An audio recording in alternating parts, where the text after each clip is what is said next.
Zoom, but Teams. Teams, Zoom enough. Zoom. Let's zoom on here.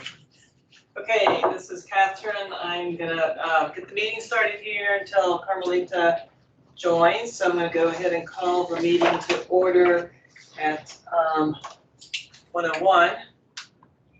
And we'll start with the roll call. Take it away. Carmelita Chief. Catherine Moore. Here. Frank Garcia. Corey Hart. Here's Hart, sorry. Beth Verstrait. Here. And Lisa Ganey. Here.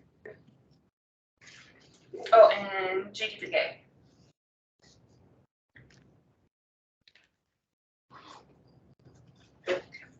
Okay, on to item number 3, public participation. Is there anyone from the public that's on the meeting?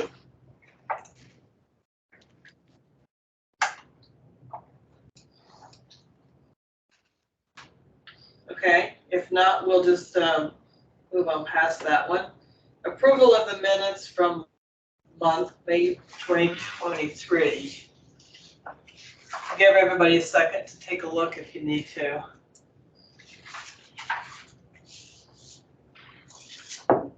I wasn't here last month, so I don't have any input here. I'll move to approve the minutes. Okay, thank you. I'll second. Thanks. Okey-dokey, on to item 5, reports, discussions, discussion items, and I'll turn this over to Linda. Okay, I did send out my director's report. But before I start on this, I was wondering, would it be okay with you if we introduced ourselves to Corey from the county? He's gonna be our liaison sure. from the county. The last meeting we were in with Steve Peru, he assigned Corey to liaison between the county board of supervisors and Okay. the library. So that's just different than Judy? Yeah, Okay. yeah. And so there he is. He even put his picture on for us. Hi, Corey. Hey. Corey. Corey, you and I have met. I'm Linda Tilson, the library director. Hi, Linda. Hey Corey, it's Richard Tutwiler. You know who I am, of course. Great Good to to see you. Beth Verstrait, board member. Hi there. Another Corey Hartman, board member. Nice to meet you. Starla Das, I'm one of the library admins here. Awesome. Pleasure to meet you. Hi, Catherine Moore, board member. Hi there. Okay, the people that are online. I'm Lisa Ganey. I'm the newest board member. Hey, Lisa. Yeah, thank you for that. And then Sure. on my director's report, just a few items I wanted to highlight. One is, I don't know if the people that are here noticed when you came in, but we have removed the acrylic barriers at Saw the that. service desks. That's nice. So it has, I think, a much more welcoming customer service type of Mhm. feel now. And of course, if there are staff who wish to continue wearing masks and want to do that for protection, that's the best line of protection anyway. So that's something I wanted to highlight in the report. I think it's made such a difference to how the entry area looks, and I can't wait to see how it looks when it's open. Would you like to tell us something, Richard? I could jump in. So we're now. Let me preface this where I got a very interesting meeting notification earlier today, so we'll see what that is about next week. But knock on wood, we're hopeful that we can get to substantial completion next week. What that means is we could, as early as next week, make that opening available to the public. What kind of complicates a little bit of stuff is we're also going to be replacing those doors with the automatic storefront windows and door. So that's a different contractor doing that work, and we can't have two contractors on the same site. So one leaves, the other one swoop in. But the vast majority of the work looks like it's done. I was working with the construction crew earlier today to start getting some of that furniture out. That's going to be in that plaza area. We're very excited about what that will look like when it's fully done and available for our community members. We're really just in there. There's a couple little nitpick items that we're still dealing with, like what type of rocks we put down for landscaping and what type of sealant we use for the concrete slabs, but we're getting real close. So very exciting, and when we have a date that we'll have a ribbon cutting ceremony, and that's something Linda and I need to work on with city council and mayor, because we're going to do all the glad handing that we can. But you are all obviously invited to that as well. We hope to see you there. So yeah, we're moving forward. Thank you, Richard. Oh, and the rocks will be cinnamon colored. Cinnamon. That's why I. Would not recommend you taste them, but Another item I wanted to draw your attention to is under East Flagstaff Library. I gave a little bit of information about a meeting that Richard and I attended with the president of the Coconino Community College, which of course leases us the space for the East Flagstaff Library.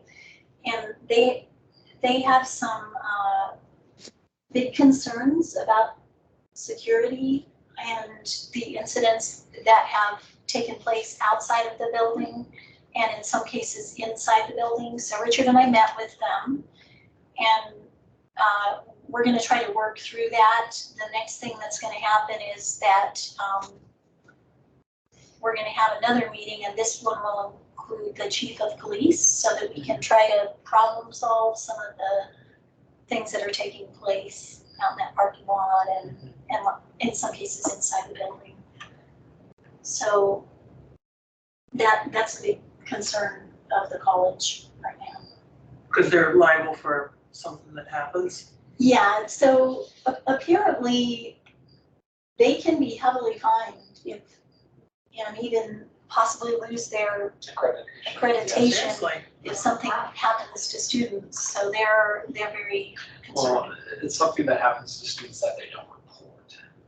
That's the biggest. Okay, that's right. Obviously, sometimes library, clientele is a little bit more on the rough side, and that is a concern of theirs. So we've had a number of just regular, concerns that we deal with on a day-to-day basis, and we're working to have new systems in place as early as this next fiscal year, which is July, to make this as safe an environment as we can, not only for our staff but for our members of the public. Will the library still be in there next July? Or this coming July? This coming July. Okay, Yeah, so it's June, I'm sorry, I was thinking it was July already. So we'll be working with, as Linda mentioned, the chief of police. I've already had discussions with him and Greg Clifton about different security measures that we can implement to ensure that we're meeting all of our safety targets. And I shared that with CCC when I met earlier this week to make sure they're mindful of that as well. Lisa has a question. What sort of incidents were significant enough that the president of CCC was involved? I'm wondering. Sure. So it's really the pattern of behavior, I suppose, that he was most concerned about, and the amount of incidents specific. No worries. Specific to what he brought up in particular, graffiti, vandalism, alcoholism, things of that nature. Okay. There was a couple isolated incidents, like apparently at 1:45 in the morning one time, somebody lit some of their clothes on fire outside the building. But those are, odd one-offs and not consistent behavioral problems that we're seeing. But there are some of those, and those are what we're trying to eliminate and really make sure that we're providing as safe an experience as possible for our members of the community and, of course, our staff. Thank you. Absolutely. Yeah, so we're hoping to problem solve on this because it was brought up that they might consider changing the terms of the lease if we can't get this resolved. So hopefully we're not gonna have to go that direction, but that was mentioned, so. I mean, like, That They is, didn't say that specifically, but yes, making it shorter, making the lease shorter. I think guess it was maybe an having- option in the lease that they're able to do that. I haven't looked at it, since that meeting again. I don't remember. I don't believe that that's an option in terms of getting out of the lease. However, the lease does expire at the end of this coming fiscal year, so next July. So they could choose not to renew it. In terms of a new lease, that could be something that they want added into the language. I thought they wanted to take over Yeah. that space anyway, that was the, They've been back and forth on how they want to move forward. So, we're keeping our options open as is in our best interest. are you guys looking around yet? for Yes, we are looking around. We Something wanna- on that side of town? Yes. So that's obviously a large change for our community. It's not something that we, necessarily want to quickly jump into something. We want to make sure it's the right fit in terms of meeting our service goals.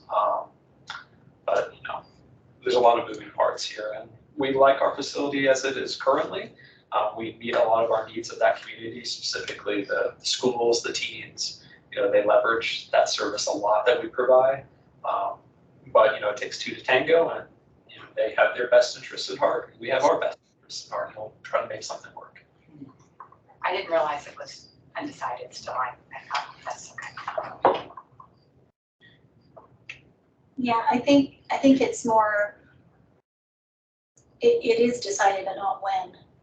Oh, They will eventually want that space, is what I understood from my meeting with Eric Heiser, the president.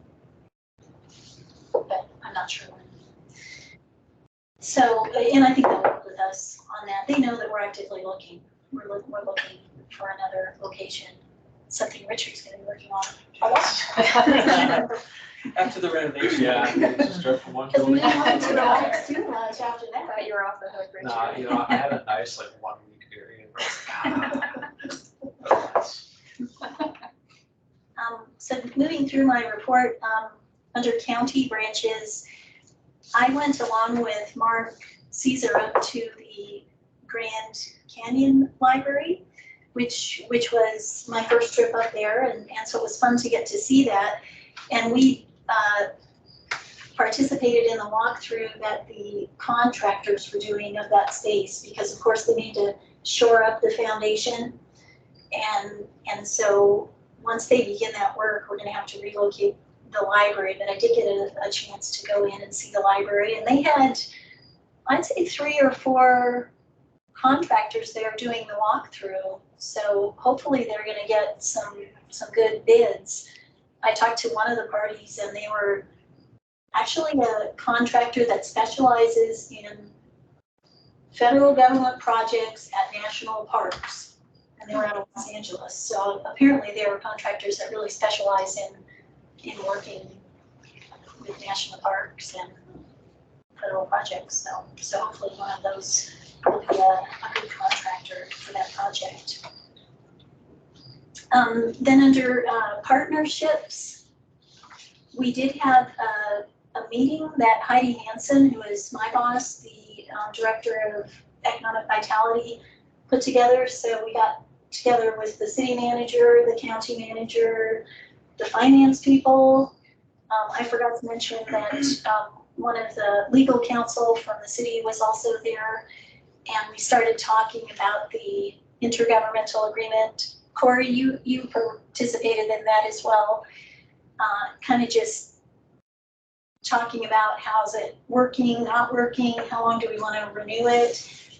And it is on our agenda, we'll get to that later, I guess, but this would be the group that if we have board members that want to participate in that discussion, this would be that same group of people that's needing to discuss that.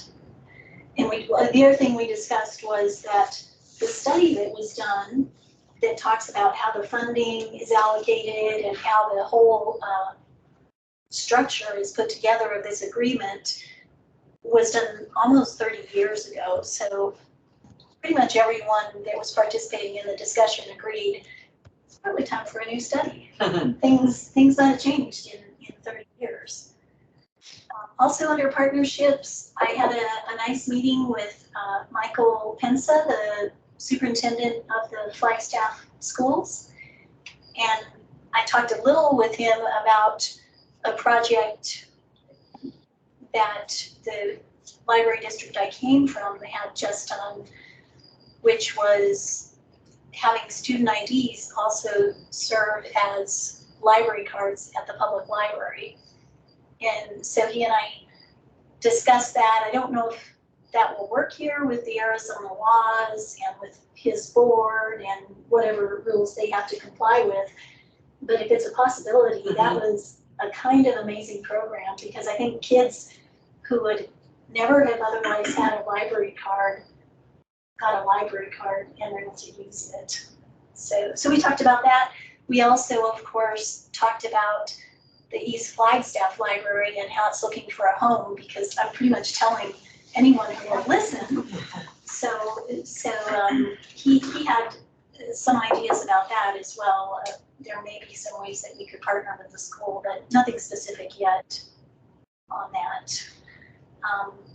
And then the only other thing I really wanted to draw attention to was we had a really nice visioning session with all of the staff of the library system, and we brainstormed the why of libraries, and we're starting at the very beginning, and we're working on vision, and then we'll move to mission and core values, and from there on to strategic planning.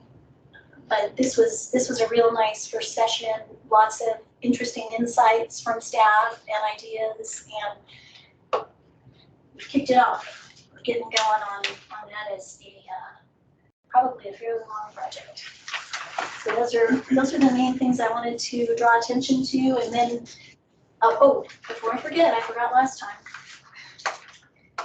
We had a person donate some books to the library about being on library boards. And one of them is called Proving Your Library's Value, and another one's called All Ages Welcome. And so this person that donated them thought if any of the board was interested and wanted to review some of these materials, that you could do so. And I forgot to mention them last time, so sorry. I do. Okay. Yeah, well, I can, I'm gonna give Starla custody of these, and if anyone's interested, let them know. Okay. And then, Is it just one copy? Yeah, one copy. one copy of each. Yeah, there were a few others in the stack that was donated, but they were so out of date that I didn't think they would be good references. Yeah, they're like over 10 years old, I believe. Yeah, so, and then the only other thing I'd like to do is just open it up to questions about anything else in my report, if anybody has any. Lisa, if you want to borrow the books, just email me and let me know when you can swing by, and we'll just go and whoever wants them, but I can give them to you first if you'd like. Either way, I can take them second if somebody wants them faster. Okay. I'll email you. Okay, sounds great.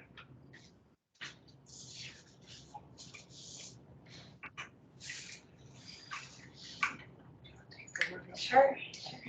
Let me just say, it seems like you're doing a great job. You want to keep going. Okay, so thank you, Linda. Well, just for the record, I, Carmelita, arrived at 1:10 p.m. And so I will resume leadership at 1:21. And we are now at Roman numeral number 2, correctional facility, Martha Villalobos and Amy Zink. Hello, so I think you all are seeing our slides. Um, Not yet. Give me 1 second. I'm gonna share my Okay. screen. You guys can see them too. well, do you want to introduce yourself? Hello, my name is Marta Villalobos, and I've been at the correctional facility for 33 years, going on 34. So I've been here for a long time. And I'm Amy Zink, and I've been here for going on 7 months. So we have both extremes. Yes. So this is a panorama of the library. It makes it look a lot bigger than it actually is. So we are stuffed to the gills with books and magazines. If you want to go to the next slide. Go. So on logistics, we have pods, dormitories, and rooms. We do still have quarantine areas. We have close custody. We have sanctioned dorms, and we have rooms. Um, and those are just special areas where inmates are housed. The current population, it goes up and down. Before COVID, we were at 595 capacity. Now it's kind of 289, 290. It fluctuates every day. It depends. Summer is when we get the most people in here, and it is going very slowly up, the population. Um, the jail is already accepting people from court. So we're pretty soon going to be up to full capacity. Um, the operation services and programs, we do have a lot of inmate movements. So we have to wait for movements when to do library. We do have visits, hour outs, and those are for segregated people. So we have to wait and do library in those special areas.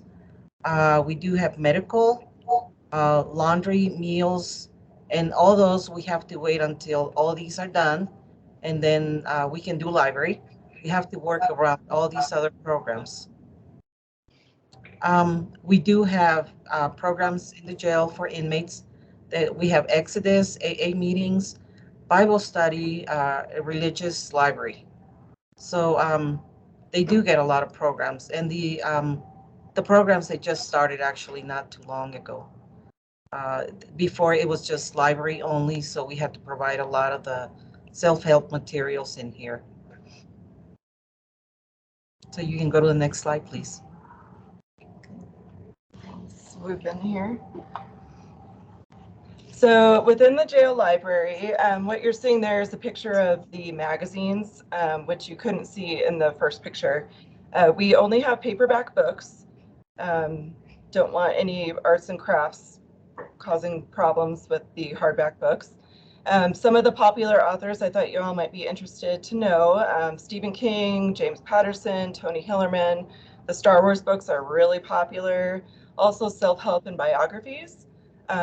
Magazines are probably the thing that goes out most. We do have a lot of people that maybe don't read as well and don't want a whole full-length novel, so they really like the magazines.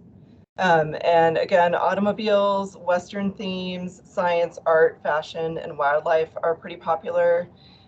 We also have newspapers, and those also are highly requested, the newspapers. So we get the Daily Sun, we get the Navajo Hopi Observer, Navajo Times, and the Lake Powell Chronicle. And all of the library, from acquisition to weeding, the full life cycle of items in here is done by us. We fill the cart with what we feel we need for our library, since we are a little different than maybe some of the other locations and what is needed here or even allowed here. We do our own cataloging, we do the covering of the books, we do repairs of the books. A lot of things get really heavy use in here, so we're trying to really keep those books in circulation as long as possible, and so we often have stacks of books to repair, and then we do our reading when it's time to get new material in. Next slide.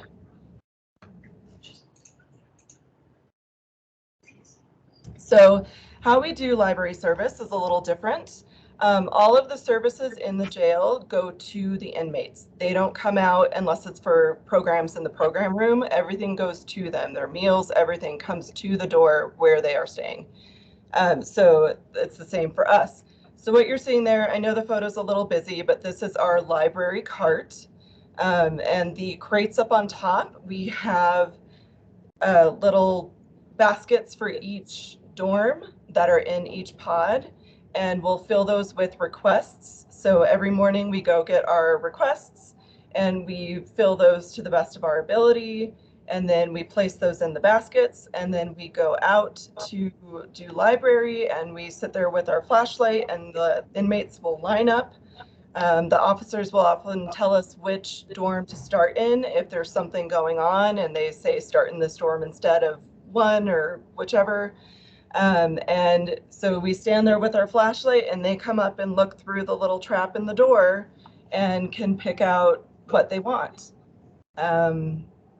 And that can take, depending on the pod, because there's different numbers of dorms in each pod, different ones that we go to or don't go to, depending on quarantine status. And that can take 30 minutes to 2.5 hours to do every day. And that does have to happen between other things. So we try to go between meal service, but also, as Martha said, if the nurses come, or if somebody needs to go to an attorney visit or be pulled out to go to court or something, then we stop and we get out of the way and we let them do what they need to do. And then when they say, okay, we go back to it. And then as we get things back, we have to check everything thoroughly for condition and also for contraband. If there's notes left in there, if there's fun phrases left written in the book that need to be dealt with, just make sure everything is safe to go back out into circulation again. And then we have our circulation statistics there at the bottom to give you an idea for the month of May, what we saw. And next slide.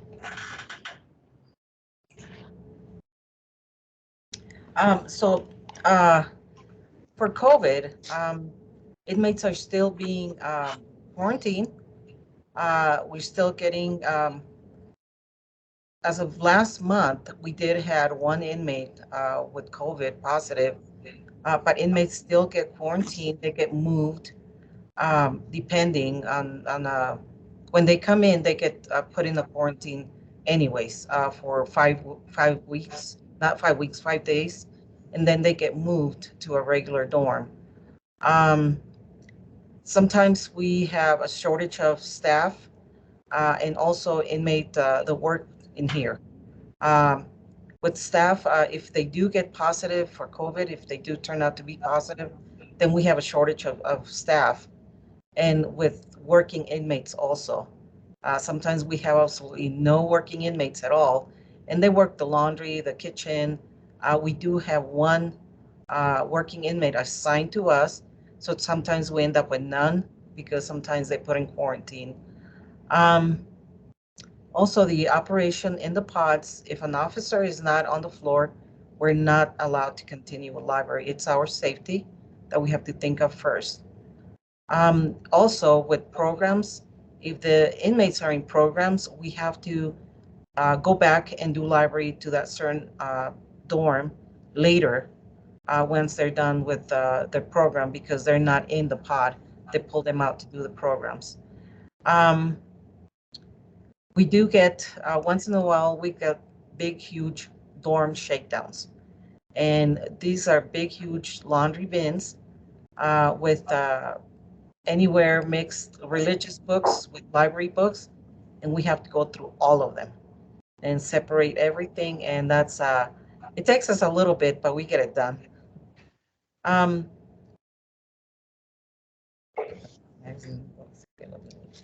Yeah, I can do that. Yeah, so for magazine and book availability, we are starting to run into issues where not all magazines are producing physical copies anymore. And the inmates in here do not have access to the normal internet like all of us. So everything they get pretty much is a physical copy that we provide them. So we're having issues with magazines either just not printing physical copies anymore, or they're going to 4 copies per year, and 4 copies for 300 inmates just doesn't do it.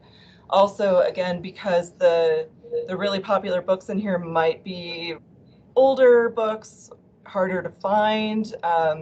I just had a case where a guy was reading a series and we got to the end of the series and I didn't have the book.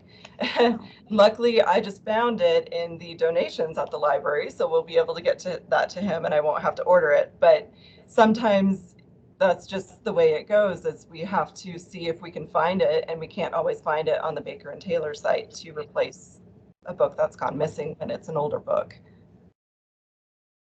And then for time, we're doing everything, and both of us are part-time. So especially on the shorter weeks, if there's a holiday or if something happens that disrupts our normal schedule for library service, it really has an effect where we just are overrun with books that need to be checked to be reshelved, and the magazines, and it very quickly builds up and gets out of hand, and we're trying to play catch up.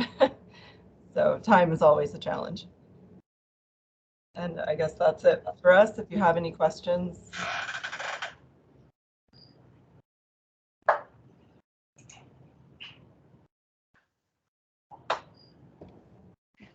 Thank you for your presentation. We'll go ahead and open up for any questions. So when you talk about dorm shakedowns, does that mean books that the inmates have brought in and gotten maybe from family members or whatever, and those all get collected and brought to you? Is that what you mean?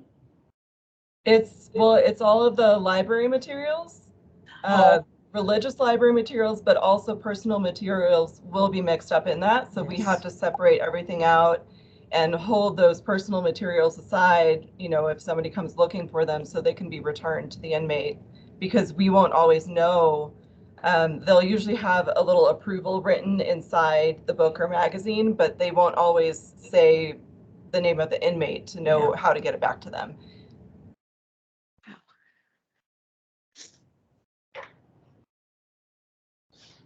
I have a question. What is the Exodus program? I recognize the others like AA and Bible study. What's Exodus? Okay, it's in-house rehab. And that's before COVID, it was big. The inmates either they were requesting to be in the program or they were court order to be in it. It's a 90-day program. And a lot of them, they were graduating, doing really good, and they proved that there was a high percentage of inmates that did not come back to the jail going through that rehab program. And they also teach them life skills. But after COVID, all that got stopped because they couldn't have inmates in groups anymore. So all that was canceled. They starting very slowly with very small groups to do it again. So hopefully it'll be full swing soon.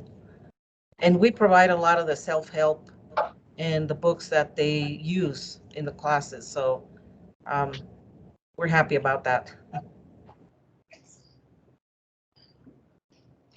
I actually have 2 questions. So the first question is, what do you both like about your jobs, the position there?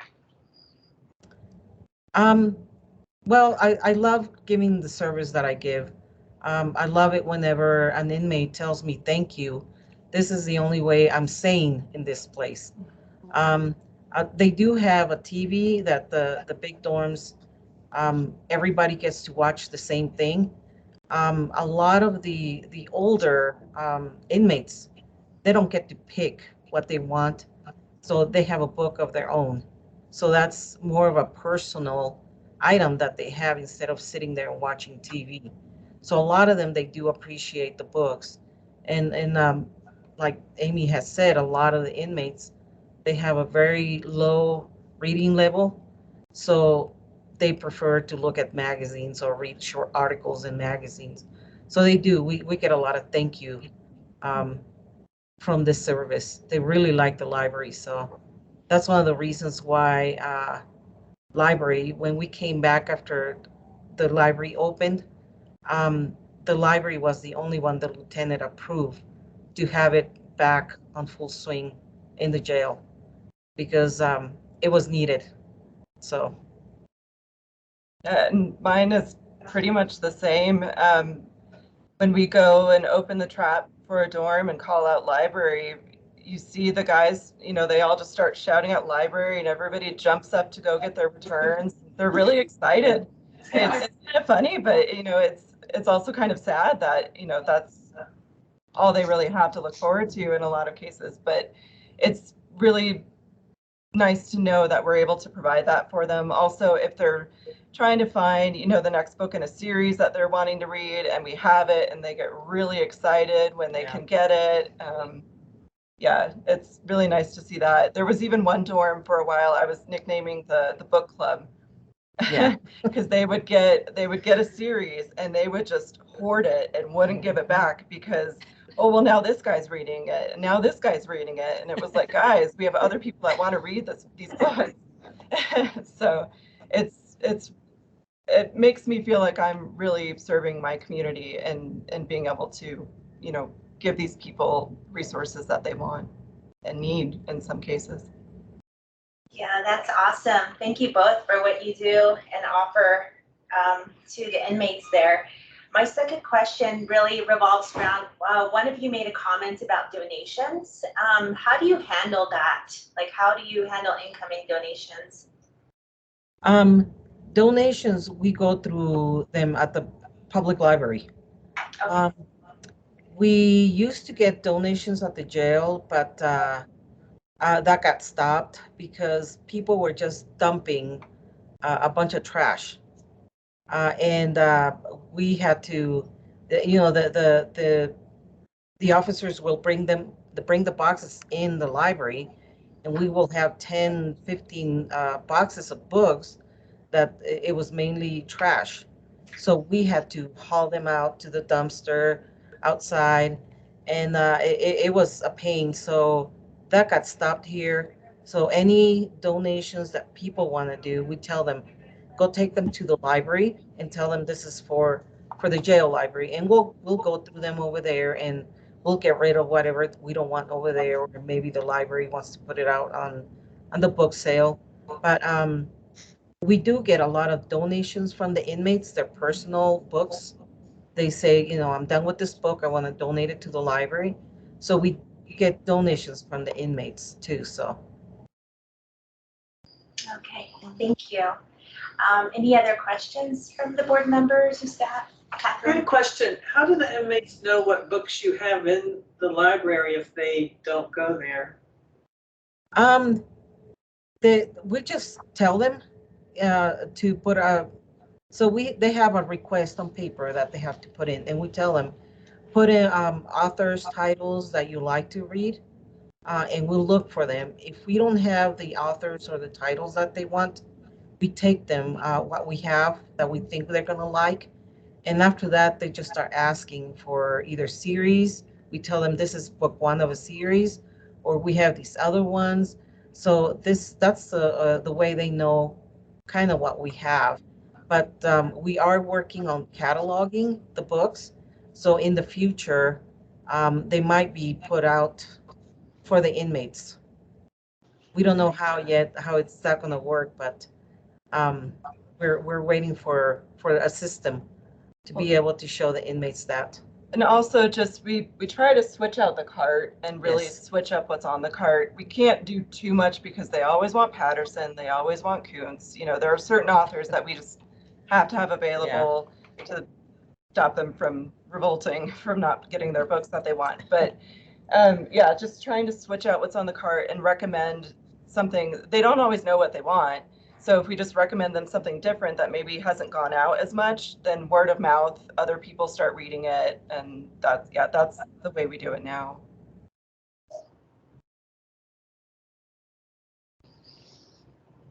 Great. Well, thank you very much for your presentation. Yes. You're welcome. You're welcome.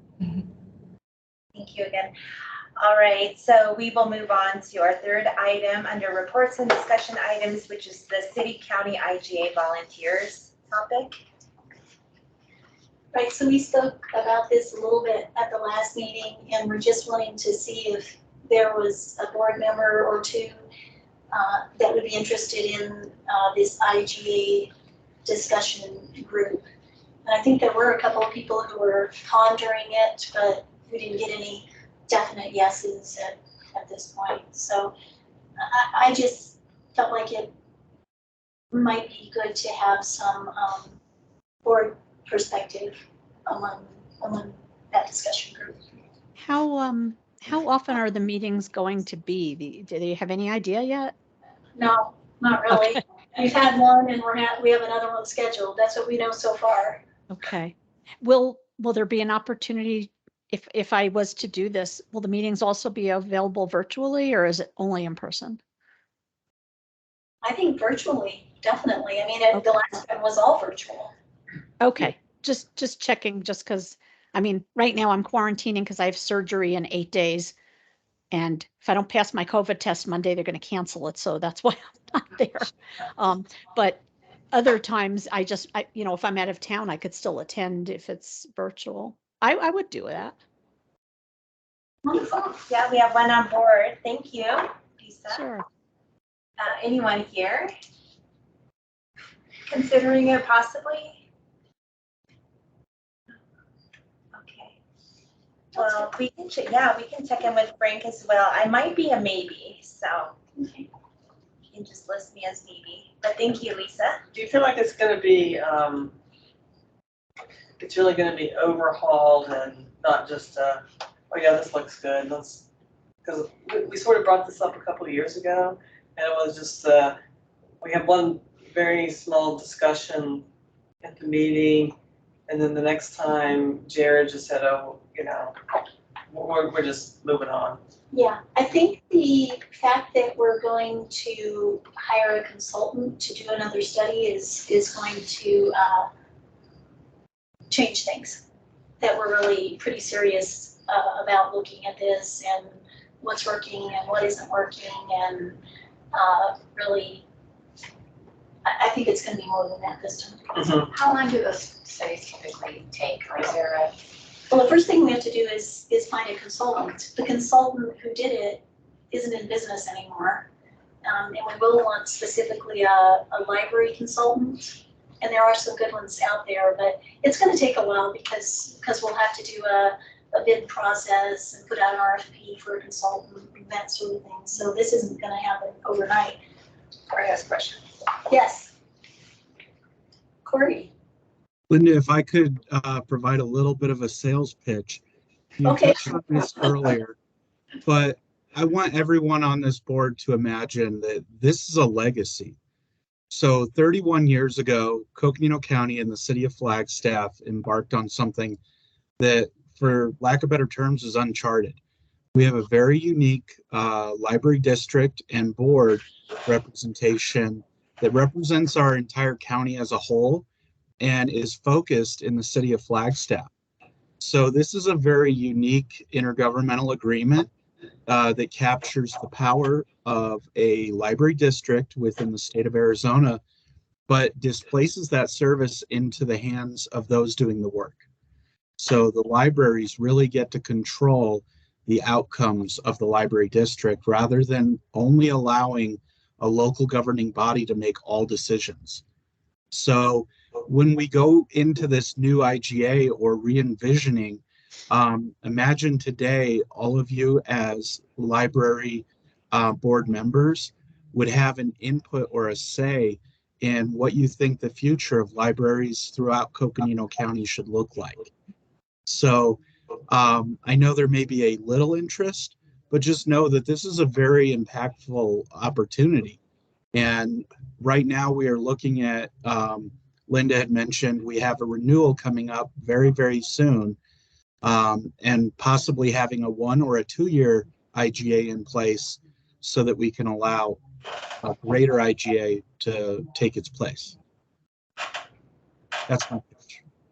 So I hope people participate. That was a good pitch for you. Yeah. I appreciate you reframing that. There's a lot of energy in that, so thank you. It's very impactful. Okay, so you have the information you need, Lisa, and possibly me, and you know, to get in contact with Linda if you change your mind. With that, we'll go ahead and move on to action items. Our first item is the position for the board on book challenges. And I know that Linda, you sent out some documents about possible language. Yes, Is this the so, final one? so we have, That's the current one, and the one behind it that's labeled is the working one. yeah, so what Richard did was, he provided, I asked him to not only provide a clean copy of what we're recommending, but also to provide the markup. So we already had a request for review of library materials policy. And so the things that are in red are the ways that we're proposing changing that. So this is actually all new wording here, And that's and it is what's going on modeled, here. it's all of this is new. This is all new. Okay. And that's, it's modeled off of the one that we had at the Eagle Valley, the last library district where I worked. And so it was vetted by the board there, who incidentally had an attorney who was the president of the board, and an attorney that we paid to be at the meetings, and an attorney on staff. So I feel like it had a lot of attorneys looking at it already. Just so you know that. But what we're wanting you to do is look through these suggested updates that are in red and see if those are things that you are comfortable with, if this is, you want to accept these recommendations, if there's anything you want to change about them. And then in addition to that, a number of libraries, as a part of this, reference the American Library Association statements. Right, so there's a Library Bill of Rights, and I don't think I printed all of those off for myself, but They're there's, lying there. yeah, there's a Library Bill of Rights, is it freedom to view? Yeah, not freedom to read, freedom to view, freedom to read is there. So these are kind of standard statements developed by the American Library Association that many libraries choose to adopt as part of their policies and reference them in their policy. So has this been adopted here? No. The Library Bill of Rights? I don't think so. I mean, it wasn't So- referenced in this anyway. Well, I mean, us as an entity, we support the Library Bill of Rights and, Right. you know, the American Library Association, we follow their guidelines in terms of if it's officially supported or anything like that. You know, I don't know that that's ever something that's come to a vote. I guess my question when I read this, which was really interesting, I had no idea it existed and was so old. Is this what you guys would go by if somebody requested some material to be purchased? I guess the question I had was like, this seems to say like, everything is good. There's nothing outside that you could ask for that we would say, no, we've decided for political reasons or for whatever reason not to get it. Well, So- that's where we go back to our collection development policy, because it outlines specifically for our community what types of items we do and don't collect. So there is a don't list. Yeah. Because this sounded like, Yeah, it's when I read it, pretty- everything is good. Yes, Like it's pretty, a broad. new idea is a good idea. Yeah, yeah. And it's more often, utilized when people are wanting to remove items from the collection. Mhm. It's when, these types of things are often referenced. So if somebody, you know, said, I wanna fill out this form because we want something removed, right? Okay. So would you guys reference your policy for what you were just talking about? We have a policy to, A collection development policy. right, So the way that this would work is, someone submits a request for review, and they think, well, you really shouldn't have this in the collection. So that comes to me, and then I pass it along to 2 professional librarians. If it's a children's book, 2 professional children's librarians, and have them assess it. And so what they'll do is they'll go to book reviews, professional reviewing sources, and see how the item was reviewed. They'll take into consideration the person's concerns with the material, and then they'll recommend to me, well, we think this should stay in the collection. Or maybe, I mean, in some cases, if there's a reason that, you know, things might be removed, if let's say Native Americans are misrepresented in a really old book about Thanksgiving, then it might be the children's librarians would say, yeah, this really shouldn't be in the collection anymore. And so I'll take that into account and then get back to the person and say, well, here's the decision. And so this just outlines that whole process. And you're wanting to say something, Richard. I'm sorry for cutting you off. No, you actually jumped in front. Okay. Or got in front of what I was about to say. The one challenge we've had since I've been here was about a Thanksgiving children's book, and we did remove it from the collection because the representation of Indigenous people was not something that we thought was in line with our values.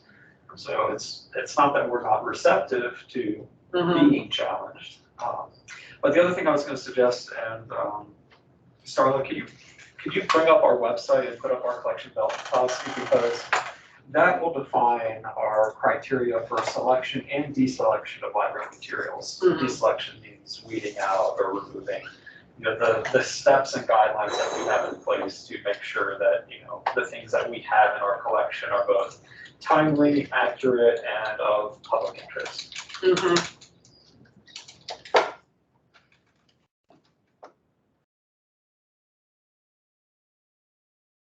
And if you go to policies on the left, on about us. Sorry. Can't see it. Oh, stand by.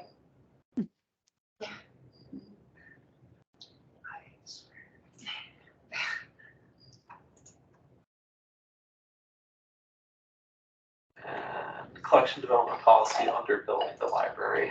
Okay, let me share my screen really quick. Absolutely. Now, I'm not going to spend a whole lot of time talking to this in specifics because it is expansive and you know, we obviously have a time limit. But there is that section of this policy specific to selection and deselection of material, including what we would call our patron-driven acquisitions, our suggested titles and what have you, the standards that we put in place for whether or not we add something to the collection. So if you all want some dry reading, absolutely, you know, go ahead and hit it hard. But I just wanted to make the board aware that this Yeah, no, I like to read just like, and it is available to because I've asked, you know, put in requests a couple of times for books to be purchased. So I'm interested in what that criteria is, like what's outside of the, you know, like according to this, it's like nothing is outside of what could be at a library. Well, you have to look at practicalities too, though. You only have a certain amount of space and you have a certain community that you're serving. And so many libraries will have something in their selection policy or their collection development policy that says no textbooks. And that, We're a public library, no textbooks. We don't have room for them. It's not that we don't believe in textbooks. We believe in them, but you know, we're serving a particular community and meeting the needs of that community. So that's where your collection development policy comes in, and that's also what the selectors who are asked to review a material that is objected to, they will also use the collection development policy to base their decision on. And would you ask the person like that filled out the form to look at that? To look at anyone can look at our I know, but I mean, policies. like if you get, Yeah. you know, something like that, is one of the steps like, why don't you review It's not We a can step on the share- form. Yeah, we can share the collection development policy, but probably what we would be more likely to do is just reference the specific part of that that applies to their particular request for removal or. I think that would help, as opposed to somebody feeling like, well, it was just your opinion. As opposed to like, that's in our policy, you know, that Right. it's okay to have Yes, this. absolutely. Yeah, the collection development policy will always be used as a part of our rationale, not just the person that I asked likes this. Or Right. it's their best friend wrote it, or Right. things like that, you know, it's. They listen to CNN, yes. So you're saying add that to the request for review for of library materials policy, that where it says director will Well, I think, to yeah. professional, and then also consult the Or maybe like, Collection somewhere in that paragraph saying that the two professional librarians use the library's policy or something. And Yeah, you know, that would it be good. may be a part of a question in the form, and you'll have to bear with me, because in my mind, I have 3 different forms. I don't, This is the one that I have. This is the one. I don't think it does. Unless I missed it. But we could have we could definitely reference it in what that process entails. Okay. That's a good point. Or it could even be like put in there, but also like on the form, just as a like FYI. Here's where you can find information about why we have a book. It could be one of your questions too. Have you reviewed the Right. policy? You just put it right in the third paragraph. In the third paragraph, The director will ask 2 professional librarians to evaluate the material in accordance with the library's collections, whatever, whatever it's called. You could do that. Mhm.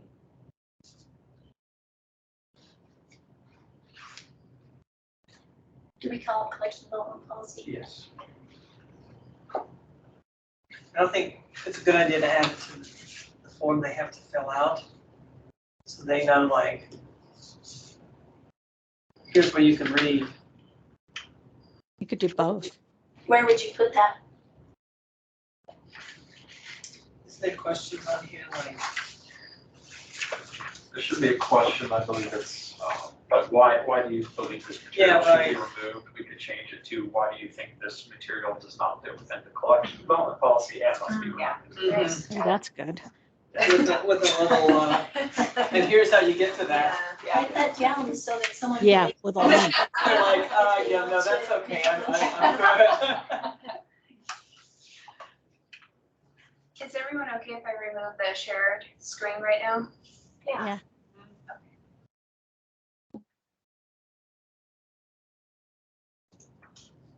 I have a general question as well about this sort of procedure. So if somebody comes in and makes a request, and it's not something as obvious as something really derogatory about Native Americans or something in a Thanksgiving story, but one person doesn't like that they mention gay people in a book, or one person says there was too much sex in that book, or whatever it is they don't like. Are we really taking out books because one person in the entire community doesn't like it? No. Do you have to have multiple people not like it first? That's why we have a whole process where Okay. each person's request for review is reviewed by professional librarians. And just in the years that I've been working with these, it's relatively rare that something is actually removed based on one person's objection to it. Libraries really believe in representing all viewpoints. It's one of the great challenges of selecting materials for a library is that you're buying things that you really don't agree with, that we represent a variety of viewpoints, so. Okay, so here's your wording, if someone wants to make a motion, changes this. I apologize for my chicken scrawl. Okay, you or I. Per Richard's chicken scroll here. Before you do that, I just want to just pose a question and see what you all think about this, because I feel like we do need time to look at the policy and also get familiar with some of this language if you haven't already, and really just take into account what was shared from Linda and Richard. Do we need more time? Do we want to really consider this in the August meeting, or are we comfortable voting today? I'd like to read the website. But can we also add Richard's words in so we can then review that? Sure, we could do that. Okay.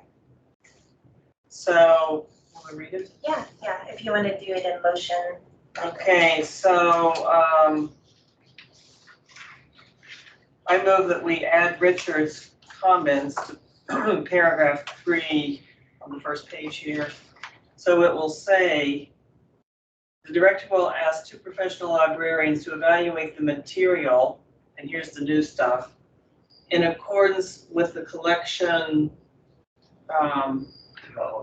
development policy. That's actually my scroll there. And I think Lisa's words, but. Okay, to evaluate the material in accordance with the collection development policy, comma, program, blah, blah. The rest is the same. Okay, we have a motion. So Is there a second? Does anyone second on that? Okay, Corey seconds. well, let's just do it all at once. Oh, okay. All right, and then the second part to the document on the 3rd page where it says, starts at the top, author. The question that says, what are your concerns about this material would be, what are your concerns about this material and how does it not meet our collection development policy standards? Okay. So that's the motion to add those 2 clarifications. Okay, all right. Now, So now, do we have a second on that? Yeah. Okay, so Corey will second on that. The floor is open for votes, and we'll just go with Lisa. What is your vote? so are we accepting this now or are we going to review it? We can accept it now, and then they'll make the changes, and then we can review it again. My vote is yes. I would accept the changes. And then we'll go over here to Beth, then around. Yes. Okay. Yes. Yep. Okay, so we have 4, hold on. Okay, so we have 4 approving, 0 opposition, and 1 abstention. So that passes, and we'll have those added to the form and the language, and then we will plan to review it again in August for a lengthier discussion. So I would say, Starla, if you could just send us an email in July to remind us, we're a month away. Please review these items. Yeah, for sure. Okay, thank you. All right, great. So we'll move on to the second item, request for, consideration revisit. We did that, basically. We did Oh, okay. really position from the board and requests those were very interrelated items. Got it. So you pretty much done. Got it. Okay, good. Not those too bad. So the third one is elections for chair and vice chair. And so we did get material, and I feel like we are at that time where we should be considering election of chair and vice chair, because I think it's been over a year now I've held the position. So I'll just look through the board for guidance on how we want to do this. Do you feel like? I have a question. Yeah. Does it have to change? I think it's in the, like when we get assigned to the board, I think there's something in there about how long the terms The are, IGA right? and bylaws, I think it's. Every year. it's Somewhere. There's an election held annually. I don't think there's anything that prevents you from having the same chair, but there needs to be an election annually. Yeah. So an idea is, I feel like we need everyone here, and we don't have Frank here, and we don't have Judy here. And then I read the bylaws. Judy's actually a non-voting member, Right. which I didn't know until I read those. So really, I would feel more comfortable if we had Frank, and maybe just making sure we have everyone here so that we are present when people are being nominated for any positions, and then we can Yeah, vote. last time somebody got nominated, they weren't. Oh yeah, that was me. I think it was. They're like, Frank's the new chair. Yeah. Welcome aboard. Carmelita's not here. Let's pick her. So are we comfortable with that, with deferring to August? Okay.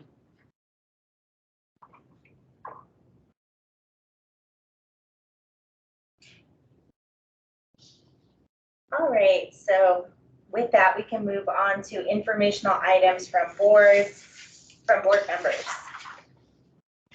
Or do you have any items you want to share? No? Okay. So that means we move on to the agenda for future meetings, and I don't have the printout, so I forgot what is on the agenda for August. I don't have an agenda created for the August meeting as of right now, other than the things I'm going to be adding. Yeah, I couldn't remember who's presenting. I'd have to look. Okay, okay. Hey, Madam Chair, it's Heidi Hansen, Economic Vitality Director. If you don't mind, I don't think you saw that my hand was raised. I was wondering if this group has heard from the airport director on the changes that are happening at the airport that. Sign coming up over there, I don't know that. No, she's not muted. Are we muted? Yeah, there's mute. No, we're Okay. they should be able to hear us. Why does that say there's? She might be having some technical issues. Can we hear anybody? I'm not muted. Far the far left? Oh, I think no. that's, Hold on. That would be the TV mute. I'm not muted. she's talking. Oh, We're not hearing. I thought I heard something. Do you hear me now? Oh, yay, we can hear you. Okay. I've heard you the whole time. Okay, good, Lisa. Because I was sitting there thinking, I'm literally not muted, so I don't know how else to do this. But at any rate, thank you for letting me chime in. I'm the Economic Vitality Director, if you don't remember, and I just got off of the airport commission meeting, and I wasn't sure, Linda, if we've had the airport come and speak to this group, but it might be a very timely time for them to do that because of the fact that we have a paid parking system going into the airport, as well as multiple CARES projects that are going to involve construction and things like that. So it would be a good overview for all of you to hear if you're interested. This is a suggestion. We also did put with Richard's help and our airport communications manager's help prior to Linda being here, a little mini airport library at the airport. So there are some tangible connections. So that's a suggestion if you're ever interested in hearing more about those things. I'm not sure if you've ever had Trace Wart, our Discover Flagstaff director, come and speak to you. But again, if you're interested in the latest and greatest on what's going on with tourism and visitor service, especially because we're getting into our peak season and our library manages assisting a lot of our visitors, they can always come and give you an update as well. And then last but not least, our Beautification and Arts Commission, our liaison, Jana Weldon, could always come to a meeting and give you the latest and greatest on their 5-year plan. So those are some suggestions for all of you if you're ever interested. And if you are interested, and again, if you're not, no worries. Linda can always then work with her team to get the right director in front of you for those updates. Thank you. Okay, appreciate that, Heidi, thank you. Okay, so, well, before we move on, any comments on that or any comments in general? Tuba City is presenting in August. I'd like to hear about the airport. Or any of the ones that Heidi suggested. Okay, let me see, so the next meeting we're tackling the language for the policy, the elections to the city. Do you feel like we have room for the airport in the next meeting? What does the rest of the year look like? Other than the break in December also. Like, so Tuba City is August. And then we have Library Foundation and Friends update. That one might be a little shorter considering that Nat has already spoken to the board. It's like it was recent. So it would be Charlie with Friends that would come speak. Then October is County IT and Collection Management Services. That one might be a little longer. And then in November, we have Grand Canyon Community Library and the Leah Group. So it sounds like September would be the best time to add. I would say yes in Okay. September. Okay. So Heidi, after some consideration here, we feel like September would be the best time to have a presentation from the airport folks. Great. I will, they have a meeting at the same time that you have a meeting, but I'll make sure one of the representatives can work with Linda and Starla on getting that slated for you. Okay, great. Thank you. All right, so moving on to item 9. Next board meeting is August 10th, 2023. We have quite a packed agenda, so just be ready for that. So with that, I will call for a motion to adjourn and a second. I move to adjourn the meeting. Do I have a second? I'll second. Okay, thank you, Lisa. So this meeting adjourns at 2:13 p.m. Thank you all. And thank you for starting the meeting. Thank you, guys.